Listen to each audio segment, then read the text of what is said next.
Hamas کے سیاسی wing کے سربراہ اسماعیل ہنیہ کی تدفین کے بعد ان کی ایران کے دارالحکومت تہران میں شہادت ابھی تک ایک معمہ ہے۔ ایران کے پاسداران انقلاب IRGC نے اپنے بیان میں اسماعیل ہنیہ کی شہادت کے بارے میں مزید تفصیلات فراہم کرتے ہوئے کہا کہ حماس کے رہنما کو نشانہ بنانے کے لیے کم فاصلے سے مار کرنے والے پروجیکٹائل کا استعمال کیا گیا تھا۔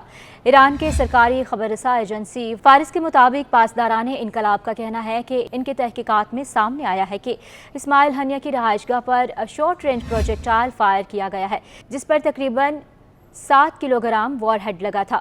بیان میں دعویٰ کیا گیا ہے کہ اس کارروائی کا منصوبہ اور اس پر عمل درآمد اسرائیلی حکومت نے کیا، جبکہ امریکہ کی حکومت نے اس کی حمایت کی تھی۔ حماس کے سیاسی ونگ کے سربراہ اسماعیل ہنیہ کی اس رہائش گاہ کے بارے میں نہ ہی سرکاری سطح پر معلومات فراہم کی گئیں اور نہ ہی ان کی شہادت کے بارے میں دیگر تفصیلات سامنے لائی گئی۔ یہی نہیں بلکہ جائے وقوع کے حوالے سے کوئی تصویر یا ویڈیو تک جاری نہیں کی گئی، یہاں تک کہ اسماعیل ہنیہ اور ان کے محافظ کی بھی کوئی تصویر نہیں جاری کی گئی۔ یوں پر اسراریت کی انہی پردوں میں جمعے کے دوپہر قطر کے شہر دوحہ میں انہیں دفن کر دیا گیا۔ اسماعیل ہنیہ کی شہادت سے متعلق کئی سوالات کے جوابات ملنا ابھی باقی ہیں۔ تہران میں مقیم حماس کے نمائندے خالد قدومی اسی عمارت میں مقیم تھے جہاں اسماعیل ہنیہ کو نشانہ بنایا گیا تھا۔ ایرانی خبر رساں ایجنسی ارنا کے مطابق انہوں نے اسماعیل ہنیہ کی شہادت کے حوالے سے دی نیو یارک ٹائمز کی رپورٹ کو مسترد کیا، جس میں کہا گیا تھا کہ حماس رہنما کی شہادت ایک بم دھماکے کی وجہ سے ہوئی۔ خیال رہے کہ 1 اگست کو نیو یارک ٹائمز نے 7 ذرائع کا حوالہ دیتے ہوئے اپنی ایک رپورٹ میں لکھا کہ اسماعیل ہنیہ سعد آباد کمپلیکس میں ان کے مستقل رہائش گاہ میں 2 ماہ قبل نصب کیے گئے بم سے مارے گئے۔ اس رپورٹ پر پاسداران انقلاب کے قریبی فارس نیوز ایجنسی سمیت مقامی میڈیا کی جانب سے شدید رد عمل کا سامنا آیا۔ فارس نیوز ایجنسی نے بھی نیو یارک ٹائمز کی رپورٹ کی تردید کرتے ہوئے سعد آباد کمپلیکس میں تباہ شدہ رہائش گاہ کی تصویر شائع کی اور لکھا کہ اسماعیل ہنیہ کو زعفرانیہ میں ایک عمارت کی 4تھی منزل پر ایک فضائی حملے میں نشانہ بنایا گیا، لیکن اس رپورٹ میں بھی نہ فضائی حملے سے متعلق کوئی براہ راست تفصیلات تھیں اور نہ ہی ان کی رہائش کا درست مقام بتایا گیا۔ ایرانی خبر رساں ایجنسی ارنا کے مطابق خالد قدومی نے دی نیو عرب سے بات کرتے ہوئے انکشاف کیا کہ 31 جولائی کو مقامی وقت کے مطابق 1:37 پر عمارت دھماکے سے لرز اٹھی۔ قدومی کہتے ہیں کہ وہ فوراً اپنے کمرے سے باہر نکلے تو دیکھا کہ ہر طرف گہرا دھواں پھیلا ہوا ہے۔ ان کا کہنا ہے کہ عمارت اتنے زور سے ہل رہی تھی کہ انہیں لگا کہ جیسے زلزلہ آ گیا ہو، لیکن ایسا نہیں تھا۔ قدومی نے اخبار کو بتایا کہ جب وہ اور ان کی ٹیم 4تھی منزل پر واقع ہنیہ کے کمرے میں پہنچی تو انہوں نے دیکھا کہ کمرے کی دیواریں اور چھت گر چکی تھی اور اسماعیل ہنیہ شہید ہو چکے تھے۔ ان کا کہنا تھا کہ بظاہر کمرے کی حالت سے واضح تھا کہ حملہ کسی فضائی پروجیکٹائل یا میزائل کے ذریعے کیا گیا۔ اسماعیل ہنیہ گزشتہ برسوں میں مختلف مقاصد کے لیے کئی بار ایران کا سفر پہلے بھی کرتے رہے تھے اور شاید اسی وجہ سے ان کے نزدیک ایران محفوظ ملک تھا۔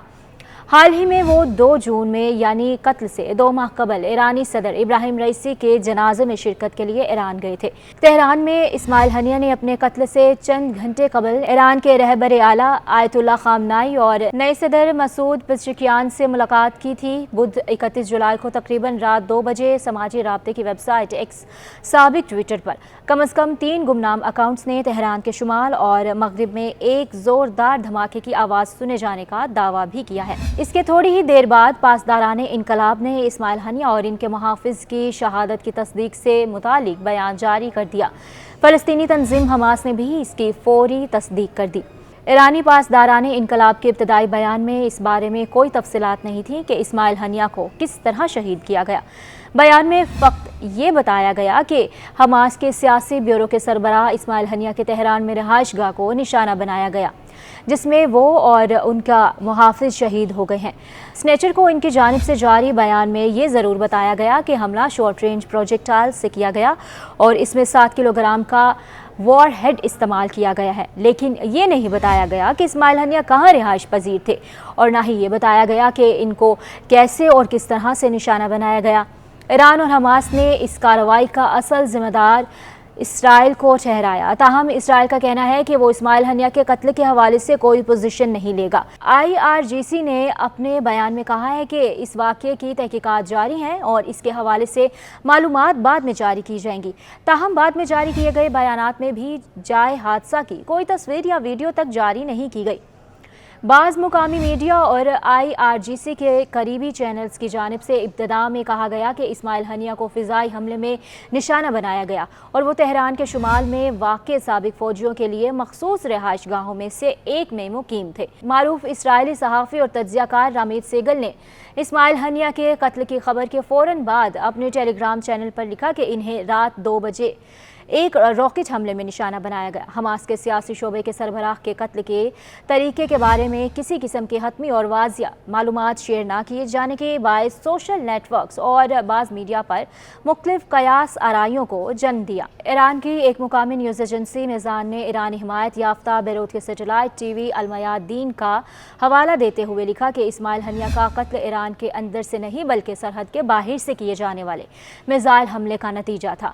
31 جولائی کو حماس کے ایک سینئر رکن خلیل الحیا نے تہران میں ایک پریس کانفرنس میں بتایا کہ ان کے پاس موجود معلومات کے مطابق اسماعیل ہنیہ کو میزائل کے ذریعے نشانہ بنایا گیا تھا۔ خلیل الحیا کا کہنا تھا کہ میزائل اس کمرے پر لگا جہاں اسماعیل ہنیہ موجود تھے، جس سے اس کمرے کی کھڑکیاں ٹوٹ گئیں اور دیوار گر گئی۔ تاہم حماس کے اس سینئر عہدیدار نے بھی اس جگہ کا ذکر نہیں کیا جہاں اسماعیل ہنیہ قیام پذیر تھے۔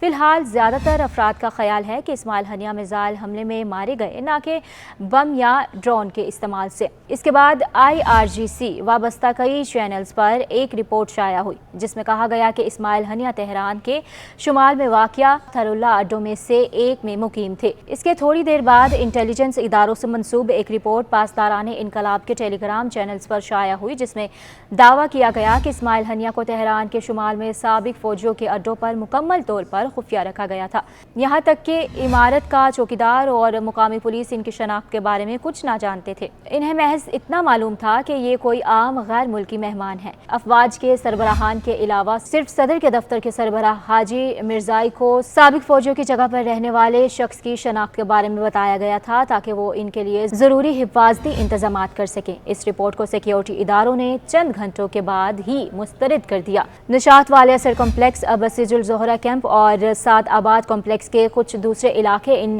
مقامات میں شامل تھے جو تہران میں حماس کے سیاسی رہنما کی رہائش گاہ کے طور پر میڈیا اور سوشل نیٹ ورکس میں بتائے گئے۔ 31 جولائی کی رات ایک عمارت کی ایک تصویر جاری کی گئی جو جزوی طور پر تباہ نظر آتی ہے اور جس کے تباہ شدہ حصوں کو سیاہ جالی دار کپڑے سے ڈھانپ دیا گیا تھا۔ تحقیقات کے مطابق یہ عمارت سعد آباد کمپلیکس کے شمال مغربی حصے میں واقع ہے۔ عمارت کے تباہ شدہ حصوں کے نیچے آپ عمارت کے دوسرے حصے پر گرا ہوا ملبہ دیکھ سکتے ہیں اور عمارت کی تیسری منزل اور دائیں جانب واقع 2 کھڑکیوں کے شیشے بظاہر ٹوٹے ہوئے ہیں۔ واقعے کے ایک دن بعد نہ صرف پاسداران انقلاب کے ایک قریبی ٹیلی گرام چینلز نے اس جگہ کو حماس کے سیاسی رہنما کی رہائش گاہ اور قتل کی جگہ قرار دیا بلکہ بعض اسرائیلی ٹیلی گرام چینلز بھی اسی جگہ کو جائے حادثہ قرار دیتے ہیں۔ ان میں سے کچھ چینلز نے یہاں تک دعویٰ کیا کہ جس جگہ اسماعیل ہنیہ کو قتل کیا گیا وہ اس جگہ سے صرف 750 میٹر کے فاصلے پر تھی۔ یہاں ایرانی صدر کی حلف برداری کی تقریب کے بعد صدارتی ضیافت کا اہتمام کیا گیا تھا۔ جمعرات 1 اگست کو پاسداران انقلاب کے سرکاری چینل نے ایک ویڈیو جاری کی اور اسماعیل ہنیہ کی موت کے مقام کو سعد آباد محل کے قریب قرار دیا، تاہم انہوں نے مزید تفصیلات فراہم کرنے سے انکار کر دیا۔ مکسر ٹیکنالوجی کمپنی کی جانب سے سعد آباد کمپلیکس میں اس رہائش گاہ کی 25 جولائی اور 1 اگست 2024 کے سیٹلائٹ تصاویر فراہم کی گئی ہیں۔ 25 جولائی یعنی اسماعیل ہنیہ کی شہادت سے 5 دن پہلے کی تصویر میں اس عمارت میں تباہی یا نقصان کا کوئی نشان نظر نہیں آتا۔ 1 اگست کو مکسر سیٹلائٹ کے سیٹلائٹ امیج کے زاویے میں کوئی نقصان نہیں دیکھا جا سکتا، تاہم عمارت کی چھت کے ایک حصے میں ایک سیاہ دھبا دیکھا جا سکتا ہے جو تباہ شدہ حصے سے مماثلت رکھتا ہے۔ غالباً عمارت کے ایک حصے پر ایک پردہ پڑا ہوا ہے اور تصویر کے اوپری حصے میں دیوار گرنے کی وجہ سے ہونے والے نقصانات کو دیکھا جا سکتا ہے، لیکن اس کے بارے میں یقین سے نہیں کہا جا سکتا کہ یہ عمارت کی تباہی سے متعلق ہے۔ تاہم زعفرانیہ میں ایک عمارت کی 4تھی منزل کا حوالہ تباہ شدہ رہائش گاہ کی تصویر سے مطابقت رکھتا ہے کیونکہ سعد آباد کمپلیکس میں اس عمارت کی 4تھی منزل کو نقصان پہنچا تھا۔